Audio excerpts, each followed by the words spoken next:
आज ओडिशा इतिहास रे गोटे गोटे ऐतिहासिक दिन आम इंफ्रास्ट्रक्चर भित्तिभूमि प्रतिष्ठा रे ओडिशा आउरी गोटे स्टेप आगु जीव दिन थिला ओडिशा रे ऑल इंडिया एवरेज अधा भी ओडिशा नथिला जो अटल बिहारी वाजपेयी प्रधानमंत्री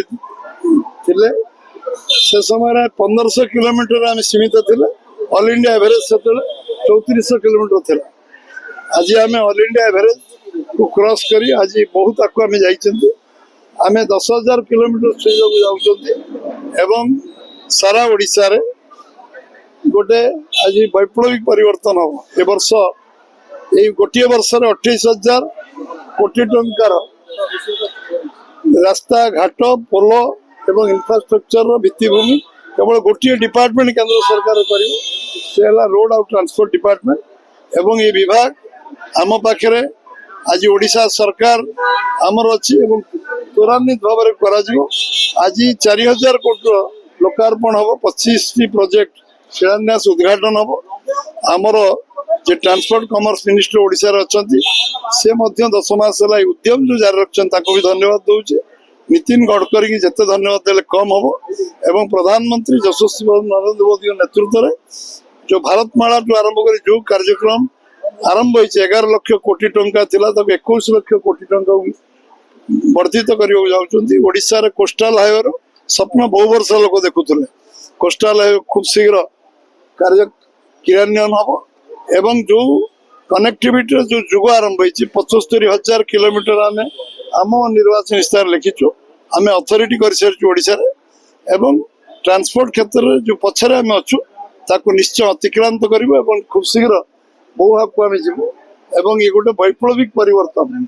नितिन गडकरी आज आसी कार्यक्रम निश्चित भाव में आगामी दिन में जो 25,000 कोटी टंका फेज बाय फेज डिक्लेयर हो 28,000 कोटी टंका निश्चित भाव में नुआ जुगर आरंभ हो जो रास्ता भल से देश धनी जोड़ा अटल बिहारी वाजपेयी कहते जो रास्ता घाट जो दिन भारत में बनीज ओडिशा बनीज आमको कई अटकई पारे आज पंचम बृहत आम अर्थनीति में पहुंचती इंफ्रास्ट्रक्चर तार गोटे भित्तिभूमि गोटे गोटे टंका डीजेल पेट्रोल नहीं करा पड़ता आम ऋण भार में बुड़ी 14 लाख कोटी ऋण भार में बुड़ला बेले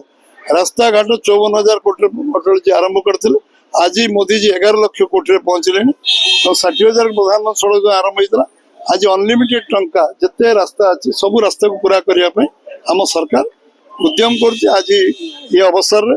मु प्रधानमंत्री गडकरी जी को एवं ओडिशा आम मुख्यमंत्री एवं आमर जो पूर्त विभाग मंत्री आरडी मिनिस्टर और ट्रांसपोर्ट मिनिस्टर को धन्यवाद देवी जे निश्चित भाव में आगामी ओडिशा गोटे नुआ ओडिशा गढ़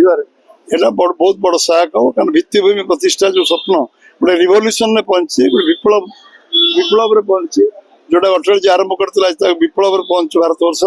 एवं निश्चित भाव में ओडिशा बहुत आगू जीव ओडिशा 1 नंबर राज्य हम ये कारण आम भित्तिभूमि आज आम तैयारी कर जो संकल्प नहीं पूरा करें।